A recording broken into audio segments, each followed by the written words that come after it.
নমস্কার বন্ধুরা, রিনার রসু আপনাদের সবাইকে স্বাগত। আবার আপনাদের সামনে হাজির হলাম নতুন একটা রেসিপি নিয়ে। আজকে আমি আপনাদের তৈরি করে দেখাচ্ছি ফ্রাইড রাইস। তাহলে আপনারা দেখতে থাকুন আমি ফ্রাইড রাইস কিভাবে বানাই। ভিডিওটি প্রথম থেকে শেষ অবধি দেখার অনুরোধ রইল। ফ্রাইড রাইস তৈরি করার জন্য এখানে নিয়েছি 500 গ্রাম দেরাদুন রাইস। চালটাকে আমি খুব ভালোভাবে 2-3 বার ধুয়ে নিচ্ছি। তারপরে এটাকে 40 থেকে 45 মিনিট আমি ভিজিয়ে রাখবো। গ্যাসে একটা হাঁড়ি বসিয়ে দিয়েছি, তার মধ্যে দিয়ে দিলাম পরিমাণ মতো জল। জলটাকে আমি গরম করতে দিয়েছি আর তার মধ্যে দিয়ে দিচ্ছি 2-3টে তেজপাতা, 2টো এলাচ, দারচিনি আর লবঙ্গ। চালটাকে 45 মিনিট পরে এটাকে আমি আবারও ভালো করে ধুয়ে জলটা ছেঁকে নিলাম। জলটা গরম হয়ে গেছে, এবারে হাঁড়ির মধ্যে চালটা আমি দিয়ে দিচ্ছি। আপনারা সবাই জানেন ফ্রাইড রাইসের চাল খুব বেশি সেদ্ধ করতে হয় না, তাহলে ভাজার সময় অসুবিধা হয়। তাই এখানে 80% মতো চালটা সেদ্ধ করে নিতে হবে। তারপরে কোনো থালার মধ্যে বা কাপড়ের মধ্যে ঢেলে ঠান্ডা করতে হবে। ভাতের মধ্যে দিয়ে দিলাম পরিমাণ মতো লবণ আর 1 চামচ মতো সাদা তেল। সাদা তেলটা দিলে ভাতটা ঝরঝরে থাকবে, আর লবণ দিলে ভাতের মধ্যে লবণটা ঢুকে যাবে। দেখুন ভাতটা হয়ে এসছে, আর একটুখানি ফুটিয়ে আমি এটাকে নামিয়ে নেব।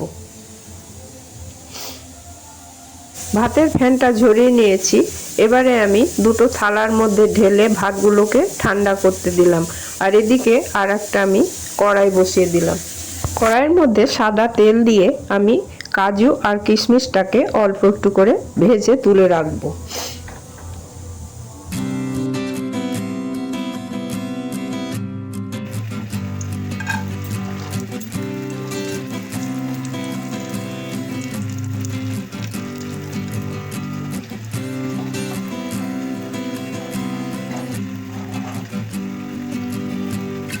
ওই তেলে যেসব সবজিগুলো আমি কেটে নিয়েছি, যেমন বিনস, গাজর, ক্যাপসিকাম, এগুলো ভালো করে ভেজে নেব। মিডিয়াম আঁচে রেখে আস্তে আস্তে এই সবজিগুলো খুব ভালোভাবে ভেজে নিচ্ছি।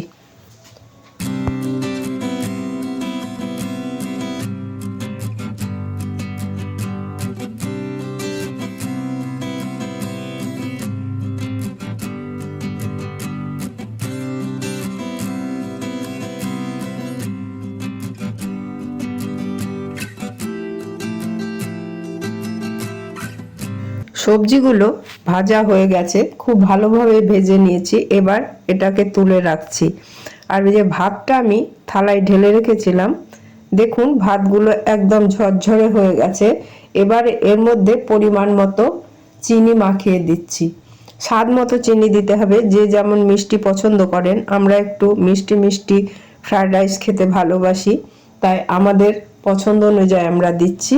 ভাত সেদ্ধ হওয়ার সময় আমি লবণটা দিয়েছিলাম, তবুও হয়তো অল্প একটু লাগতে পারে, সেটা আমি পরে দিয়ে নেব। গ্যাসের মধ্যে আর একটা কড়াই বসিয়ে ওর মধ্যে দিয়ে দিলাম 2 চামচ মতো সাদা তেল আর 1 চামচ ঘি। তারপরে আমি এর মধ্যে ফোড়নে দিচ্ছি 2টো এলাচ, একটু দারচিনি আর তেজপাতা।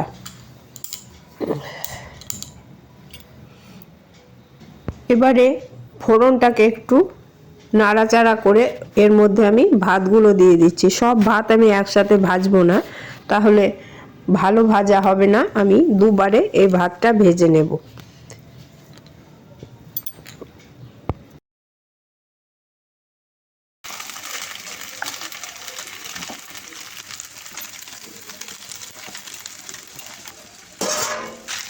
ভেজে রাখা সবজিগুলো এর মধ্যে দিয়ে দিচ্ছি, আর দিয়ে দিচ্ছি কাজু কিশমিশটা। তারপরে এটাকে আবারও আমি ভালো করে ভেজে নেব। খুব বেশি না নেড়ে মাঝে মাঝে ঝাঁকিয়ে নিলে ভাতগুলো ভালো থাকবে। এরপরে আমি দিয়ে দেব গরম মশলা গুঁড়ো। মশলাটা দিয়ে আবারও ভাতের সাথে ভালোভাবে মিশিয়ে নেব। তাহলেও তৈরি হয়ে গেল ফ্রাইড রাইস। ফ্রাইড রাইস সবাই খেতে পছন্দ করেন। অনুষ্ঠান বাড়িতে বাড়িতে আমরা সব জায়গায় খেতে ভালোবাসি। আমার এই ফ্রায়েড রাইসের রেসিপি আপনাদের কেমন লাগলো অবশ্যই জানাবেন। যদি ভালো লেগে থাকে তাহলে একটা লাইক কমেন্ট অনেক বেশি বেশি করে শেয়ার করার অনুরোধ রইল। প্রতিদিনের মতো আজকেও আপনাদের কাছে অনুরোধ জানাচ্ছি আমার এই ছোট্ট চ্যানেলটিকে সাবস্ক্রাইব করে আমার পাশে থাকার জন্য। পাশে থাকা বেল আইকনটা অবশ্যই অন করে রাখবেন।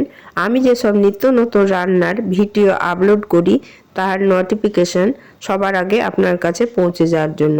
আজ তাহলে এখানেই শেষ করছি। আবার আপনাদের সামনে হাজির হব নিত্য নতুন রেসিপি নিয়ে।